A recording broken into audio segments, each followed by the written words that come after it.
الحمد لله الذي نزل على عبده الفرقان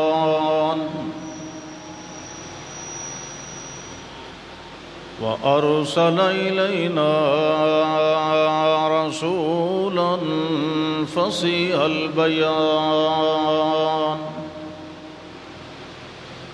شهادة أن لا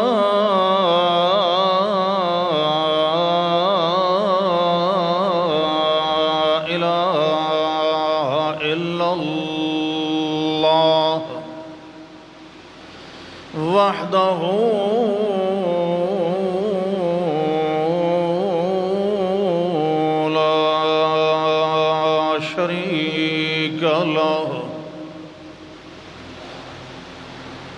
ونشهد أن محمدًا عبده ورسوله أما بعد فأعوذ بالله من الشيطان الرجيم بسم الله الرحمن الرحيم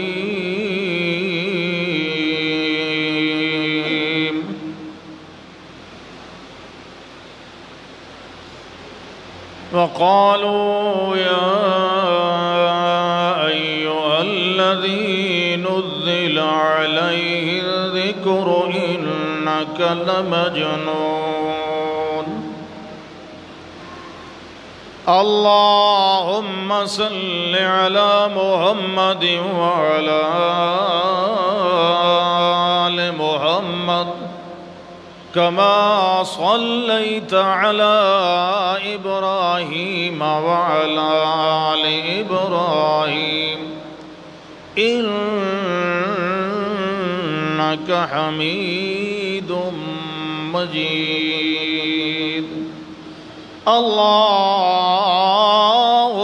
بارك على محمد وعلى آل محمد كما باركت على إبراهيم وعلى آل إبراهيم إنك حميد مجيد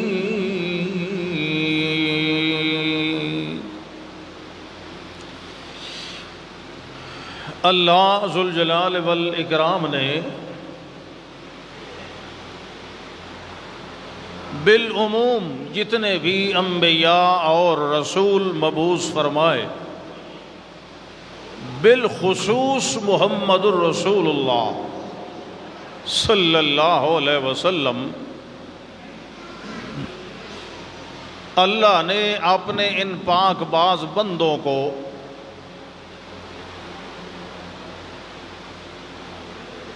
شیطان کے ہر قسم کے غلبے اور تسلط سے محفوظ اور معصوم بنایا ہے۔ شیطان جتنا بھی زور لگائے وہ اللہ کے پاک پیغمبر صلی اللہ علیہ وسلم کے دل مبارک اور آپ کی عقل اور دماغ مبارک پر کسی قسم کا تصرف، تسلط اور قبضہ نہیں جما سکتا۔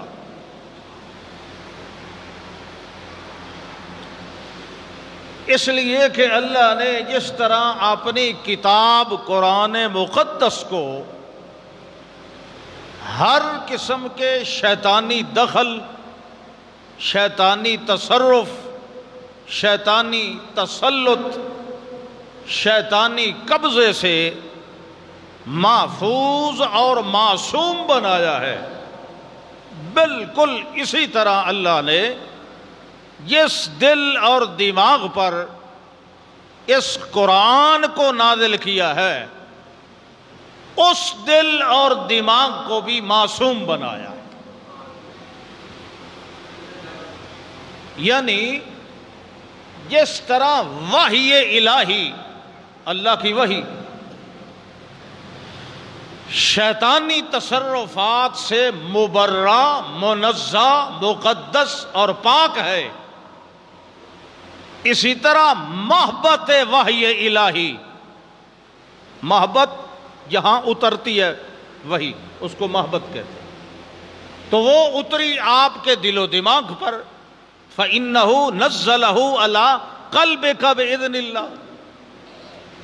تو جس طرح وہی شیطانی تصرفات سے پاک ہے، اسی طرح محبت وحی بھی شیطانی تصرف سے پاک ہے۔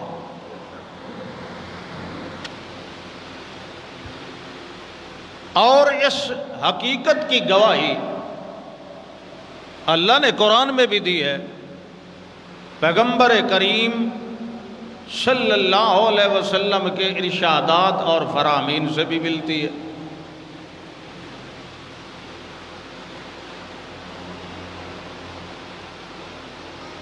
اللہ نے اپنے پاک پیغمبر پر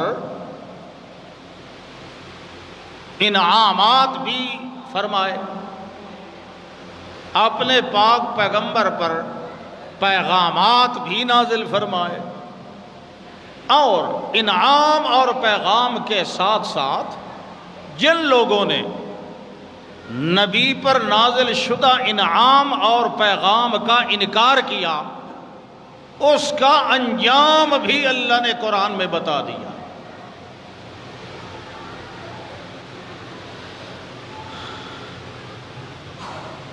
ویسے تو قرآن مقدس کا ہر جملہ، ہر آیت، بلکہ آیت کا ہر ٹکڑا اپنے اندر ایک وسیع پیغام رکھتا ہے، لیکن ایک مختصر سی صورت جس کو ہم سورۃ الکوثر کہتے ہیں، الکوثر، اس کے اندر اللہ نے یہ تینوں باتیں بتائی ہیں، انعام بھی، پیغام بھی، دشمن کا انجام بھی۔ اللہ فرماتے ہیں جو ہم نے انعام دیا وہ بھی بے مثال، جو پیغام دیا وہ بھی بے مثال، اور جو دشمن کا انجام کیا وہ بھی ہم نے دنیا کے لیے نمونہ بنا دیا۔ اللہ اکبر۔ انعام شروع ہوا، اِنَّا أَعْطَيْنَاكَ الْكَوْثَرَ، اے میرے پاک پیغمبر ہم نے آپ کو الکوثر عطا کیا۔ الکوثر یہ الفعل مبالغے کا لفظ ہے، مبالغے کا، بہت زیادہ کثرت جس میں پائی جائے،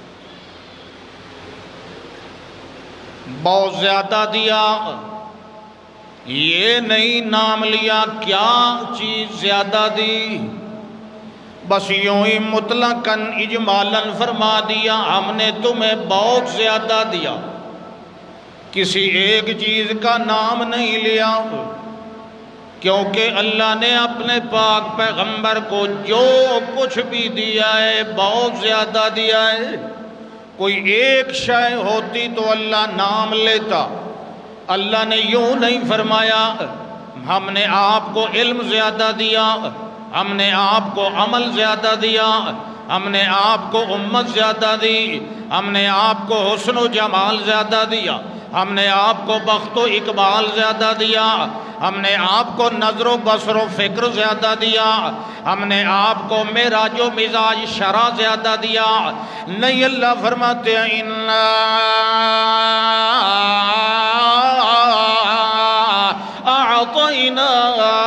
أَعْطَيْنَاكَ الْكَوْثَرَ، اے میرے پاک پیغمبر ہم نے کوئی ایک چیز تو نہیں دی جس کا نام لے دیں، ہم نے تو بہت کچھ دیا ہے، اور جو کچھ دیا ہے بہت کچھ دیا ہے، جو کچھ بھی دیا ہے بہت زیادہ دیا ہے۔ مثلا ہم نے آپ کو علم دیا ہے تو بہت زیادہ دیا ہے، عمل بھی دیا ہے تو بہت زیادہ دیا ہے، عدل بھی دیا ہے تو بہت زیادہ دیا ہے، فضل بھی دیا ہے تو بہت زیادہ دیا ہے، کمال دیا ہے تو بہت زیادہ دیا ہے، جمال دیا ہے تو بہت زیادہ دیا ہے، حسن و مقام دیا ہے تو بہت زیادہ دیا ہے، انعام و اکرام دیا ہے تو بہت زیادہ دیا ہے، خیر کثیر دیا ہے تو بہت زیادہ دیا ہے۔ اے میرے پاک پیغمبر، آپ کو نظم و نظام دیا ہے تو بہت زیادہ دیا ہے، اعلام دیا ہے تو بہت زیادہ دیا ہے، اعلام دیا ہے تو بہت زیادہ دیا ہے، اکرام دیا ہے تو بہت زیادہ دیا ہے، وحی دیا ہے تو بہت زیادہ دیا ہے، جذب دیا ہے تو بہت زیادہ دیا ہے، کسب دیا ہے تو بہت زیادہ دیا ہے، عین دیا ہے تو بہت زیادہ دیا ہے، نور دیا ہے تو بہت زیادہ دیا ہے، دین دیا ہے تو بہت زیادہ دیا ہے، متانت، دیانت، امانت، حجت اور لجت اور منت اور منت، سماجت دیا تو بہت زیادہ دیا، آپ کو شروعت، مروت، فتوت، ابوت، نبوت دیا تو بہت زیادہ دیا، آپ کو عروہ، قدوہ، حسنہ، عمدہ، قمدہ دیا، قدوہ دیا تو بہت زیادہ دیا، آپ کو یعول و معال و جواب و سوال، بخت، اقبال دیا تو بہت زیادہ دیا، آپ کو آواز، دل کا گداز، قلب، جلب و حلب دیا تو بہت زیادہ دیا، آپ کو صدر اور خبر دیا تو بہت زیادہ دیا، آپ کو شریعت، نصیحت، وصیت، طبیعت دیا تو بہت زیادہ دیا، آپ کو مزاج، معراج، مینار، مکیال، معیار دیا تو بہت زیادہ دیا، آپ کو سفر، حضر، قدر، محنت دیا تو بہت زیادہ دیا، آپ کو مسرت اور جبلت دیا تو بہت زیادہ دیا، آپ کو بخت اور تخت اور رخت دیا تو بہت زیادہ دیا، آپ کو امت اور منت اور ملت اور دین سماجت دیا تو بہت زیادہ دیا، آپ کو اصل وصل فضل دیا تو بہت زیادہ دیا، آپ کو عظمت اور نسبت اور حسبت اور جذبہ دیا تو بہت زیادہ دیا، آپ کو شریعت، طبیعت، عین، حرف، لفظ، طرف دیا تو بہت زیادہ دیا، آپ کو دیانت، امانت، حجت دیا تو بہت زیادہ دیا، آپ کو تعظیم و تکریم عطا فرمائی تو بہت زیادہ دی، آپ کو تسلی، تنظیم، تحریک، تبریک عطا فرمائی تو بہت زیادہ دی، آپ کو رافت اور رحمت اور برکت اور لینت اور جدت اور جودت مقام دیا تو بہت زیادہ دیا، آپ کو مقام انسانی کے اندر بڑا اعلیٰ مقام عطا فرمایا تو کس طرح عطا فرمایا؟ اللہ فرماتے ہیں اِنَّا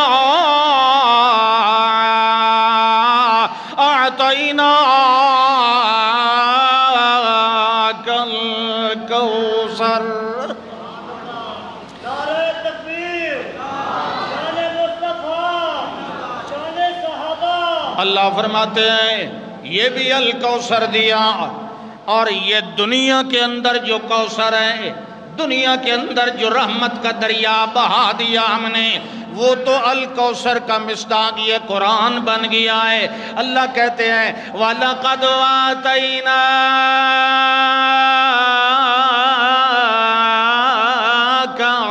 سَبْعًا مِّنَ الْمَثَانِي وَالْقُرْآنَ الْعَظِيمِ۔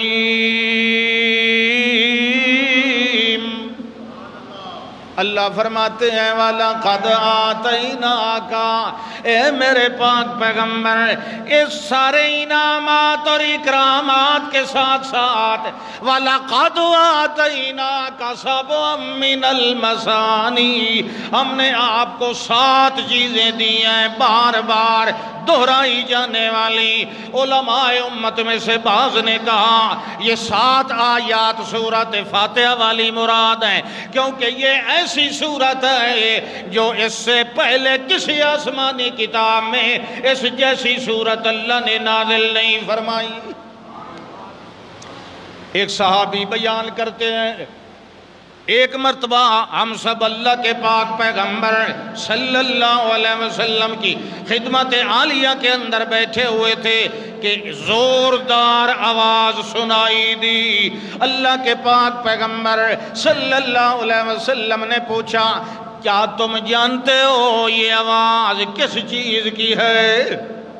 تو ہم سب نے کہا جی اللہ ورسولہ عالم، ہم نہیں جانتے، اللہ جانتا ہے، یا پھر اللہ کے نبی کو پتا ہے کہ یہ کیسی آواز ہے۔ اللہ کے پاک پیغمبر صلی اللہ علیہ وسلم نے فرمایا یہ آسمان کا دروازہ کھلنے کی آواز ہے، یہ وہ دروازہ ہے جو آج تک کھولا نہیں گیا، آج کھولا گیا ہے۔ اس میں سے وہ فرشتہ نازل ہو رہا ہے جو آج تک کبھی دنیا پہ نازل نہیں ہوا، اور وہ چیزیں لے کے آ رہا ہے جو چیزیں آج تک دنیا میں نازل نہیں ہوئی ہیں۔ ان میں سے ایک تو یہ سورۃ فاتحہ ہے، اور دوسرا سورۃ بقرہ کی آخری آیات ہیں جن میں آتا ہے آمن الرسول بما انزل الیہ،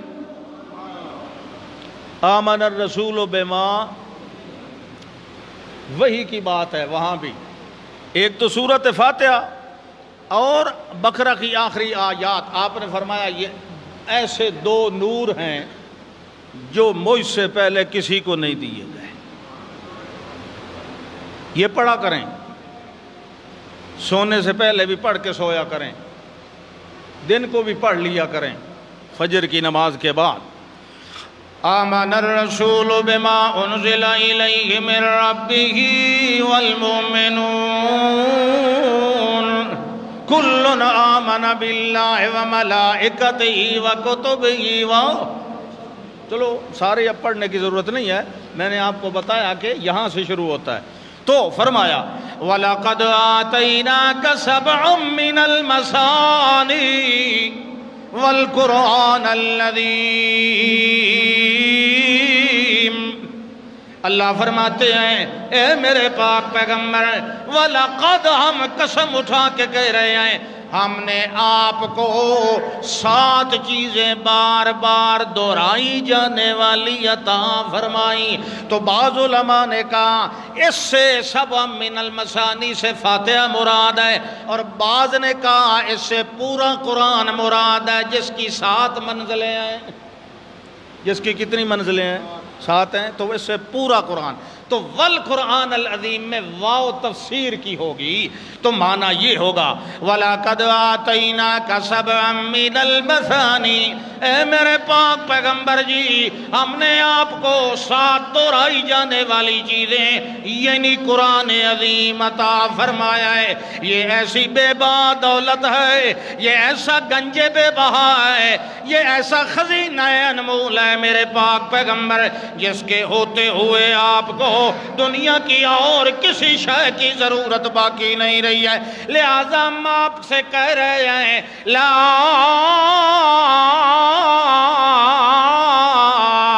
تمدن عینیک الی ما متعنا بہ ازواجا منہم۔ اے میرے پاک پیغمبر، جس کے پاس یہ خزانہ ہو اسے دنیا کی دولت کی ضرورت لا تمدن الی ما متعنا بہ ازواجا منہم۔ لہذا ہم آپ سے کہہ رہے ہیں ہم نے طرح طرح کے لوگوں کو جو دنیا کا مال دے رکھا ہے، آپ کو اس مال کی طرف نگاہ اٹھانے کی بھی ضرورت نہیں ہے۔ اور یہ جو مالدار لوگ ہیں، اکثر جو غرباء ہوتے تھے پہلی شریعتوں میں رسولوں کے تشریف آوری کے وقت، غرباء کا طبقہ جو ہوتا تھا وہ پہلے اسلام قبول کرتا تھا، اور جو لوگ متمول قسم کے ہوتے تھے، مالدار زیادہ پیسے والے، وہ سوچتے رہتے تھے اگر اللہ نے توفیق دے دی تو ایمان قبول کر لیا، ورنہ عذاب کی گرفت میں آ جاتے تھے۔ تو ہر دور میں اللہ کہتا رہا ہے، رسول اکرم صلی اللہ علیہ وسلم سے بھی اللہ نے فرمایا دنیا کے مال کی طرف نگاہ اٹھانے کی آپ کو حاجت ہی نہیں ہے، اور جو دنیا والے آپ کا یہ پیغام تسلیم نہیں کر رہے وَلَا تَحْزَنْ عَلَيْهِمْ، آپ ان پر غم نہ کریں، آپ ان پر غم نہ کریں، پریشانی نہ اٹھائیں، بلکہ جو آ چکے ہیں وَخْفِضْ جَنَاحَكَ لِلْمُؤْمِنِينَ، جو آپ کے قدموں میں آ چکے ہیں، جو مسئلہ مان چکے ہیں، آپ ان کے لیے اپنا نرمی اور محبت کا بازو بچھا کے رکھیں. جو آ چکے ہیں بے شک غریب ہیں، بے شک وہ حبشی ہیں، بے شک وہ غلام ہیں، آزاد ہیں، کوئی ہے جو آ گیا ہے وہ اتنا کھرا ہے کہ اس کے مقابلے میں جتنی بڑی دولت کا مالک بھی آ جائے ان سے نگاہ اٹھا کر اس کی طرف دیکھنے کی اجازت بھی نہیں. آپ کو یاد ہے نا، ایک دفعہ نابینا صحابی تھے تو وہ آئے تھے، کوئی بات پوچھنی تھی، آگے آپ سمجھا رہے تھے سرداران عرب کو، قریش کو، تو تھوڑی سی ناگواری محسوس فرمائی کہ اس کو ابھی نہیں آنا چاہیے تھا، میں انہیں مسئلہ سمجھا رہا ہوں. اور پھر یہ تو پہلے ہی اعتراض کرتے ہیں کہ ہم غریبوں کے پاس کٹھے بیٹھ کے نہیں مسئلہ سننا چاہتے، تو اب یہ کہیں بھاگ نہ جائیں. تو تھوڑی سی ناگواری محسوس فرمائی تو اللہ نے پوری سورت عبس نازل فرما دی تھی. آپ کو یاد ہے نا، عبس وتولی ان جاءہ الاعمی، کہ جب وہ نبینا آیا تو آپ نے منہ پھیرا. کیوں منہ پھیرا؟ یہ جو مالدار ہیں ان کو تو آپ ابھی سمجھا رہے ہیں نا، پتہ نہیں یہ مانیں گے یا نہیں. جو مان چکا ہے وہ اتنی عزت والا ہے، وہ اتنی قدر والا ہے، چاہے کوئی چھوٹا صحابی ہے، چاہے کوئی بڑا ہے، چاہے کوئی غریب ہے، چاہے کوئی امیر ہے، چاہے کوئی آزاد ہے، چاہے کوئی غلام ہے، چاہے آنکھوں والا ہے یا نابینا ہے، جو مان چکا ہے وہ تو کھرا ہیرا ہے، اس کی بے قدری کرنے کی کسی کو اجازت ہے. اس لیے فرمایا لا تمدن عینیک الی ما متعنا بہ ازواجا منہم ولا تحزن علیہم واخفض جناحک للمؤمنین.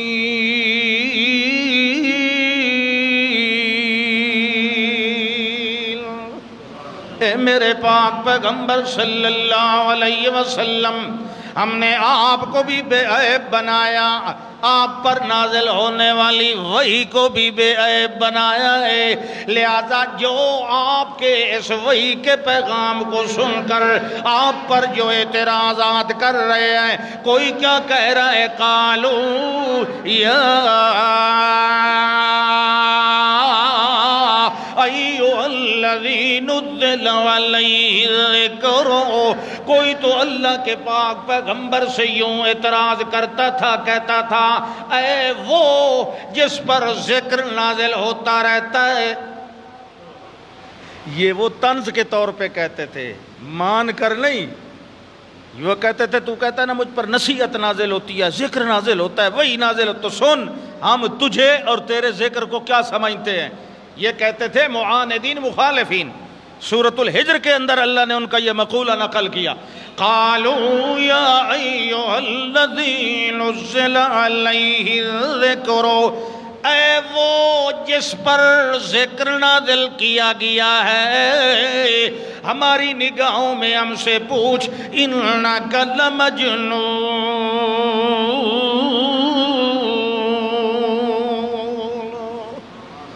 ہماری نگاہ میں معاذ اللہ تو مجنون ہے. اور آپ جانتے ہیں مجنون کس کو کہتے ہیں، مجنون کس کو کہتے ہیں؟ مثلا جس کی نگاہ کمزور ہو. کوئی تو بولو، تسا نہیں نہ بولنا تو میں سرکی شروع کر لینی. پھر تو کہنا ہے بابا جی اور سمجھ نہیں کا کھاندہ پیا. اب بولیں، اب تو آپ کو سمجھ آتا ہے. مجنون کس کو کہتے ہیں؟ جس کی نگاہ کمزور ہو، جس کے کان خراب ہو، جس کا معدہ خراب ہو. مجنون اس کو کہتے ہیں نعوذ باللہ جس کے دماغ میں خلل ہو، جس کے. یہی بات میں سمجھانا چاہتا ہوں کہ نبی کے دماغ میں کبھی خلل آ سکتا نہیں، نبی پر کسی قسم کا جادو اثر کر سکتا، نبی پر شیطان کا قابو ہو سکتا. یہی تو میں سمجھا رہا ہوں کہ نبی کی ذات بھی، نبی کی دعوت بھی شیطان کے قبضے سے پاک ہوتی ہے. کوئی مانے نہ مانے وہ تو الگ بات ہے. کہنے والے تو یہ کہہ رہے تھے قالوا یا ایھا الذی نزل علیہ الذکر انک لمجنون.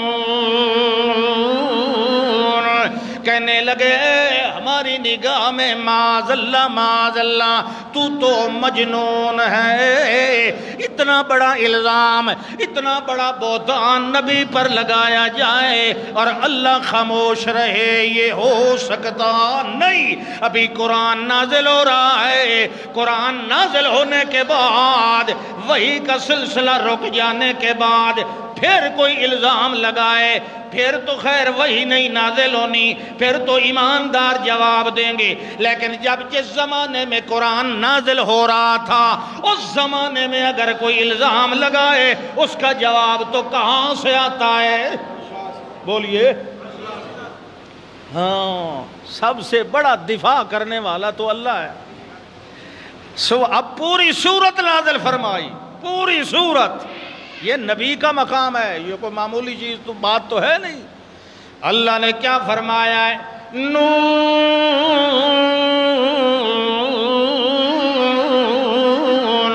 والقلم وما یسطرون۔ اے میرے پاک پیغمبر جی، ہم آپ کو مخاطب کہہ رہے ہیں، ہم نے دشمنوں کی طرف رخ بھی نہیں کیا ہے، انہیں اس قابل ہی نہیں سمجھا ہے کہ انہیں مخاطب کر کے ہم جواب دیں۔ ہم آپ سے کہہ رہے ہیں، ہمارا تعلق آپ کے ساتھ ہے، جو آپ کا ہے وہ ہمارا ہے، جو آپ کا نہیں ہے وہ ہمارا بھی نہیں ہے۔ اللہ قسمیں اٹھا کے کہہ رہا ہے، نون والقلم وما یسطرون۔ اے میرے پاک پیغمبر، ہمیں قسم ہے اس قلم کی جس قلم کے ساتھ ہمارے فرشتے ہمارے فیصلے لکھتے رہ جاتے ہیں، ہماری اپنی قلم جس کے ذریعے ہم لکھواتے ہیں لوگوں کی تقدیریں اور فیصلہ جات، ہم اس کی قسم اٹھا کے کہہ رہے ہیں،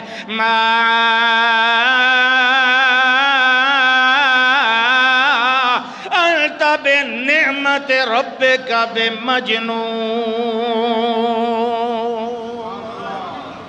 آپ پر چونکہ صبح و شام ہماری جانب سے نعمتوں کے نزول کا سلسلہ جاری ہے، لہذا جس پر ہماری نعمتیں آ رہی ہوں، آ چکی ہوں، اس شخص کو مجنون کہنے والا خود مجنون ہوتا ہے۔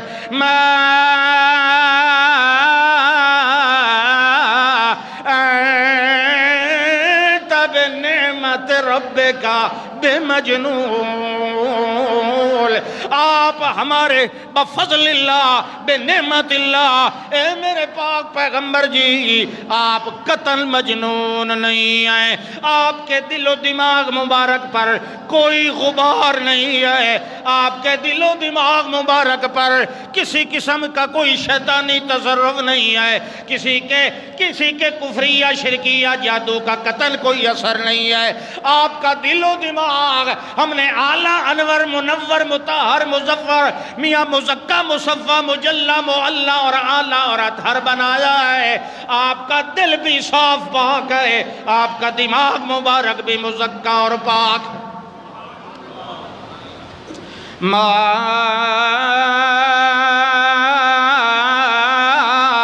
انت بنعمت ربک بمجنون۔ بلکہ ہم نے تو آپ کو ایسا اعلیٰ مقام دیا ہے کہ اِنَّكَ لَعَلَىٰ خُلُقٍ عَظِيمٍ۔ آپ کے جتنی سیرت اور اخلاق ہیں، آپ کی جتنی عادات ہیں، آپ کا جتنا بھی رہن سہن ہے، خلق ان کے اندر یہ ساری چیزیں آ جاتی ہیں۔ آپ کی صفات بھی، آپ کی عادات بھی، آپ کا اخلاق بھی، آپ کی خوبیاں بھی، آپ کا رہنا سہنا بھی، آپ کی سیرت طیبہ بھی۔ میرے پاک پیغمبر، آپ کی سیرت بھی اعلیٰ ہے، آپ کی طبیعت بھی اعلیٰ ہے، آپ کی شریعت بھی اعلیٰ ہے، آپ کی نصیحت بھی اعلیٰ ہے، آپ کا اخلاق و کردار بھی اعلیٰ ہے، آپ کا غصہ اور پیار بھی اعلیٰ ہے، آپ کا اقرار و انکار بھی اعلیٰ ہے، آپ کی فوج موج بھی اعلیٰ ہے، آپ کی ترقی سوچ اور اوج بھی اعلیٰ ہے، آپ کی تجلی تجلی تعزی تجزی تحری بھی اعلیٰ ہے، آپ کی سوچ اور فکر بھی اعلیٰ ہے، آپ کا معیار بھی اعلیٰ ہے، آپ کا میزان بھی اعلیٰ ہے، آپ کا فرقان بھی اعلیٰ ہے، آپ کا عنوان بھی اعلیٰ ہے، آپ کا قرآن بھی اعلیٰ ہے، آپ کی کتاب بھی اعلیٰ ہے، آپ کا خطاب بھی اعلیٰ ہے، آپ کا خطبہ بھی اعلیٰ ہے، آپ کا علم بھی اعلیٰ ہے، آپ کا حلم بھی اعلیٰ ہے، آپ کا عمل بھی اعلیٰ ہے۔ اِنَّكَ لَعَلَىٰ خُلُقٍ عَظِيمٍ۔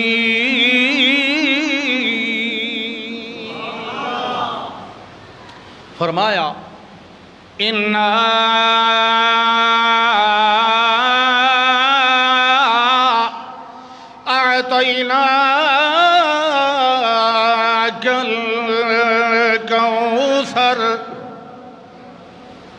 اے میرے پاک پیغمبر جی، ہم نے آپ کو کوثر، سبحان اللہ، جو بھی دیا کوثر بہت زیادہ دیا۔ اس کی ایک جھلک دیکھنی ہو تو قرآن کو دیکھیں، یہ بہت زیادہ نہیں ہے، یہ صرف 30 پارے ہے، لیکن یہ اتنا زیادہ ہے کہ قیامت تک آنے والے ہر مسئلے کا حل بتاتا ہے۔ یہ حجم میں زیادہ نہیں ہے، یہ مقام میں بہت زیادہ ہے۔ ویسے چھوٹا سا ہے لیکن اپنے اندر سمندر ہدایت کا رکھتا ہے۔ مشکات میں حدیث ہے، بالکل اسی طرح رسول اکرم صلی اللہ علیہ وسلم فرماتے ہیں، کنت بین النوم والیقظان، بیت اللہ کے اندر میں لیٹا ہوا تھا، کچھ جاگ رہا تھا کچھ سو رہا تھا۔ ایسی ہوتی ہے نا بعض اوقات کیفیت، نہ گہری نیند اور نہ بالکل جاگنا، ایسی کیفیت میں آپ فرماتے ہیں آنے والے دو آئے، دو آنے والے آئے، ایک دوسرے سے کہنے لگا ہم ٹھیک جگہ پہ آئے، دوسرے نے کہا ہاں، پھر اس نے کہا ہم اصل شخصیت کی طرف آئے ہیں، بھولے تو نہیں؟ دوسرے نے کہا ہاں ٹھیک پہنچے، اس نے کہا پھر چلو اپنا کام شروع کرتے ہیں۔ وہ دونوں فرشتے تھے، وہ دونوں فرشتے تھے۔ وہ کام کیا ہے کہ ایک نے ترازو نکالا، ترازو، اور اس ایک پلڑے میں آپ کو بٹھایا، اور دوسرے میں امت، دوسرے پلڑے میں امت کا ایک بندہ بٹھایا۔ وہ کہتے ہیں جب وزن ہوا تو آپ کا وزن زیادہ ہوا۔ پھر دوسرے نے کہا یار ایک نہیں دو بندے بٹھاؤ، تو دو بٹھائے تو بھی آپ کا وزن زیادہ ہوا۔ اس نے کہا چلو 5 بندے بٹھاؤ، پھر بھی آپ کا وزن مبارک زیادہ ہوا۔ پھر 10 بندے بٹھائے، پھر بھی آپ کا وزن زیادہ ہوا۔ یہ کیا وزن تھا؟ وہ کہنے لگا جو تول رہا تھا، لے آنے والے جو بندوں کو لے آ رہا تھا، یہ ایک تمثیل ہے نا، اس کو وہ کہنے لگا لو وزنتہو بجمیع امتہی لرجحہا، وہ لے آنے والے اگر اس کے مقابلے میں دوسرے پلڑے کے اندر تو پوری امت کو بھی بٹھا پھر بھی اکیلے کا وزن زیادہ ہوگا۔ تو میں یہ بتانا چاہتا ہوں یہ کون سا وزن تھا؟ یہ مقام کا وزن ہے، یہ رتبے کا وزن ہے، یہ شان اور عظمت کا وزن ہے۔ تو قرآن بھی چھوٹا سا ہے لیکن عظمت اور مقام کے لحاظ سے بہت زیادہ ہے، الکوثر ہے۔ ویسے ایک کوثر اور بھی ہے، وہ آخرت میں ہے۔ اللہ کے پاک پیغمبر صلی اللہ علیہ وسلم فرماتے انا فرطکم علی الحوض، میں تم سب سے پہلے حوض پر ہوں گا۔ حوض کوثر وہ نام کا حوض ہے، وہ میلوں لمبا ہے، وہ میلوں چوڑا ہے، اور اس کی جو دیواریں ہیں وہ یاقوت سے بنی ہوئی ہے، اس کا جو فرش ہے وہ زمرد اور عقیق سے بنا ہوا ہے، اس کے اوپر جو پیالے اور برتن رکھے ہوئے ہیں کنجوم السماء، اس طرح چمک رہے ہوں گے جس طرح آسمان کے ستارے چمکتے ہیں. اور ماؤہ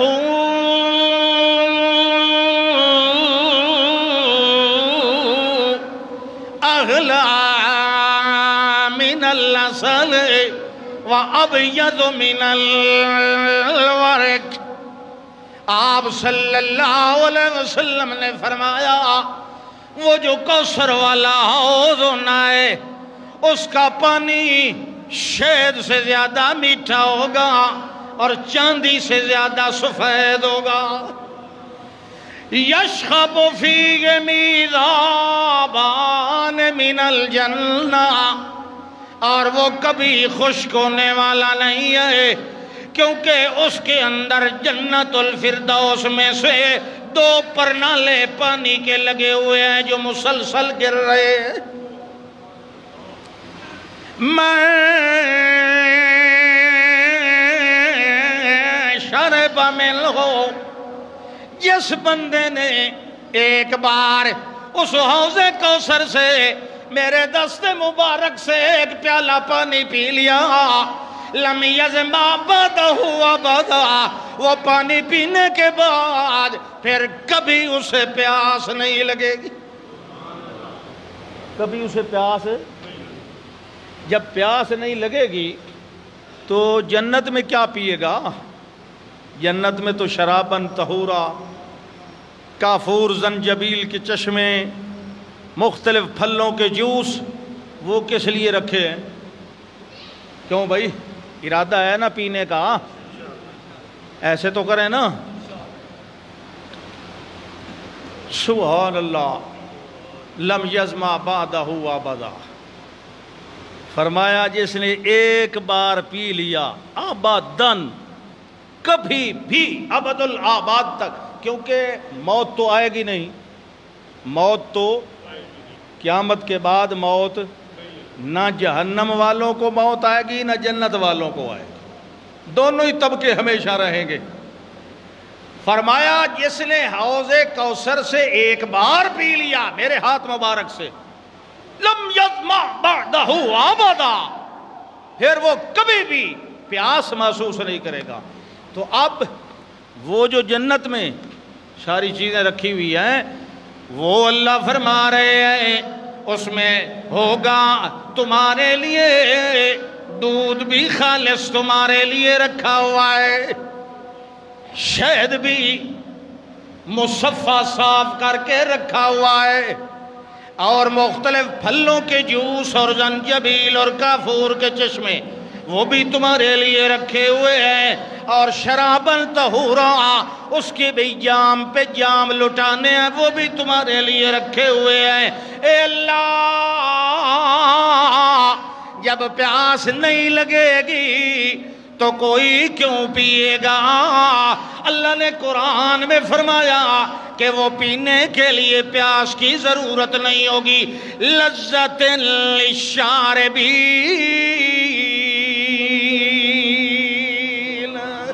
وہ پیاس بجھانے کے لیے نہیں ہوگا، صرف سواد لینے کے لیے ہوگا.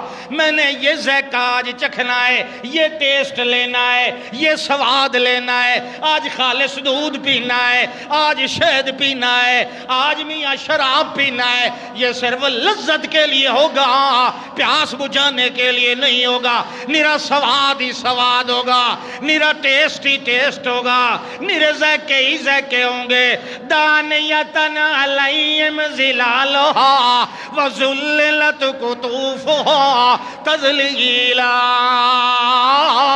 مومن جس چیز کی تمنا کرے گا وہی پھل اپنی ٹہنی اور شاخ سمیت جھکتا آئے گا، جھکتا آئے گا. اس کے ہاتھ کی رینج میں جب پہنچے گا مومن وہ پھل توڑ لے گا، وہ شاخ دوبارہ واپس جائے گی، دوبارہ دیکھے گا تو اتنا پھل دوبارہ لگ جائے گا. وہ سدا بہار باغ، بہت ساری نعمتیں. سبحان اللہ. مومن سیر کریں گے. اللہ آج تو ہمارا جو فلاں گواٹی تھا پڑوسی، وہ فلاں ہمارا دوست تھا، وہ جنت میں ہے، ہاں جنت میں ہے، اس سے ملنے کو جی چاہتا ہے، تو اللہ ان کی آپس میں ملاقات، فرشتے ہوں گے لے جانے والے، ہوائی سواریاں، بغیر ٹکٹ، بغیر کسی خرچے کے. اچھا اللہ وہ فلاں ایک ہوتا تھا میرا کریم، میرے ساتھ اٹھتا بیٹھتا تھا، وہ نظر نہیں آ رہا. اللہ کہیں گے وہ جنت میں آیا ہی نہیں، وہ جنت میں، تو وہ کہاں گیا؟ اوہو کہاں گیا؟ تم جہنم میں جھانک کے دیکھو، ادھر تو نہیں ہے، ادھر تمہیں نظر آ جائے. فَطَلَعَ، وہ جنتی بندہ جھانک کے دیکھے گا، فَرَآهُ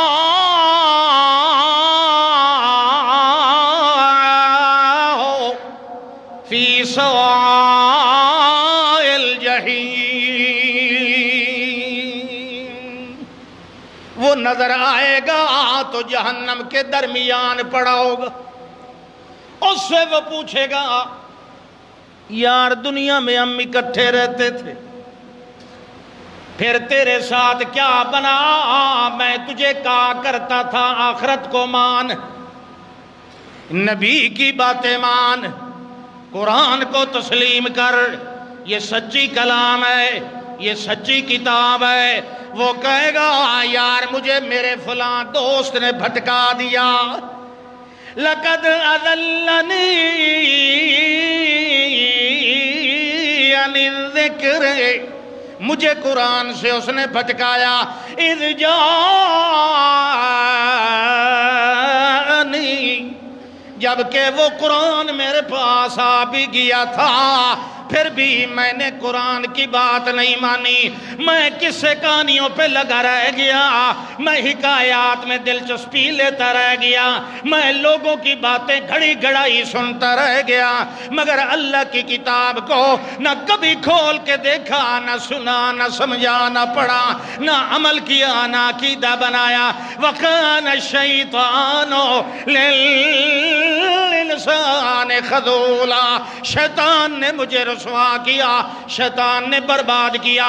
فعل بد تو خود کرے، لعنت کرے شیطان پر. سمجھ نہیں آئی؟ ہر بات شیطان کے ذمہ لگا دیتا ہے. مجھے شیطان نے نماز نہیں پڑھنی دی، شیطان نے روزہ نہیں رکھنے دیا، شیطان نے یہ نیکی کا کام نہیں کرنے دیا. یہ نہیں سوچتا کہ اب یہ نافرمانی کرتے کرتے مجسم خود شیطان بن چکا ہے. اپنے اندر کے شیطان کو نہیں دور کرتا، باہر والے شیطان پہ الزام لگاتا رہتا ہے. بھئی باہر والے شیطان کا کام تو ختم ہو جاتا ہے جب تجھے وہ غلط راستے پہ لگا دیتا ہے، بس ٹھیک اب چلتا رہے، اس کا اب کام ختم، وہ دوسرے کی تلاش میں نکل جاتا ہے. شیطان ہمیشہ اس کے ساتھ لگتا ہے جو ابھی اس کا کہنا نہ مان رہا ہو، جو ابھی سیدھے راستے پہ ہو. شیطان اس کو بگاڑنے کی کوشش کرتا ہے. جو شیطان کا کہنا مان کے بگڑ جاتا ہے، پھر شیطان اس کو اس کے حال پہ چھوڑ دیتا ہے. ٹھیک ہے اب یہ تو میرا شاگرد بن گیا، اب میں کسی دوسرے کو تاڑوں، اسے دوسرے کو تلاش کروں. تو یاد رکھیں شیطان کو برا بھلا کہنے سے پہلے اپنے اندر کے نفس کی اصلاح کریں. یہ جو نفس امارہ ہوتا ہے، یہ نفس امارہ کھینچ کھینچ کے لے جاتا ہے ادھر ادھر. آپ کو اللہ نے دو بہت بڑے انعام دے رکھے ہیں، کاش یہ امت اس کی قدر پہچانے. ایک اللہ کی کتاب اور دوسرا نبی مکرم کی ذات اقدس صلی اللہ علیہ وسلم. یہ دو ایسے انعامات ہیں جن کی پوری کائنات میں نہ پہلے نہ بعد میں کوئی مثال نہیں ہے. تو اب کتاب اللہ پہ عمل کریں. عقیدہ دیکھیں تو اللہ کی کتاب سے، عمل دیکھیں تو پیغمبر کی سنت طیبہ صلی اللہ تعالی علیہ وسلم سے. اس لیے اللہ نے کیا فرمایا؟ اِنَّا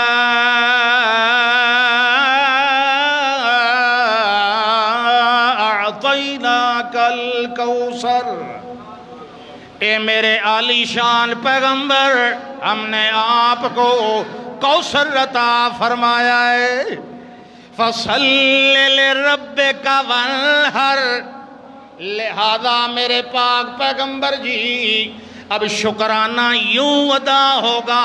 فصل لربک، آپ نماز پڑھیں اپنے رب کی، نماز قائم کیا کیجئے اپنے رب کی، عبادت کیا کیجئے اپنے رب کی۔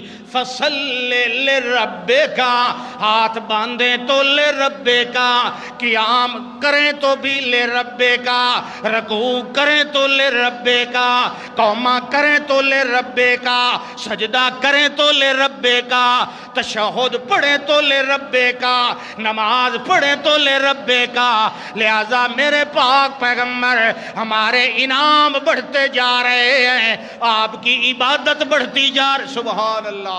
ایک مرتبہ ام المومنین عائشہ صدیقہ رضی اللہ تعالیٰ عنہ فرماتی ہیں میں نے اللہ کے پاک پیغمبر صلی اللہ علیہ وسلم کو دیکھا، آپ نے اتنا لمبا قیام فرمایا، آپ کے تورمت قدم، آپ کے پاؤں مبارک پہ سوجن آ گئی۔ میں نے عرض کی اللہ کے پاک پیغمبر جی، اللہ نے آپ کو ہمیشہ کے لیے مغفرت کی سند دی ہوئی ہے، آپ سے سوال و جواب کوئی نہیں ہونا، آپ تو بخشے بخشائے ہیں، آپ تو گویا جنت کے وارث اور مالک ہیں، لہذا آپ اتنی محنت کیوں کر رہے ہیں؟ اللہ کے پاک پیغمبر نے فرمایا افلا اکون عبدا عبدا عبدا شاکرا للہ، میں اللہ کی شکر گزاری کے لیے کرتا ہوں۔ تو فرمایا فصل لربک وانحر، میرے پاک پیغمبر صلی اللہ علیہ وسلم نماز بھی پڑھیں تو اپنے رب کے لیے، وانحر قربانی کریں تو بھی اپنے رب کے لیے۔ آخر دعوانا ان الحمدللہ رب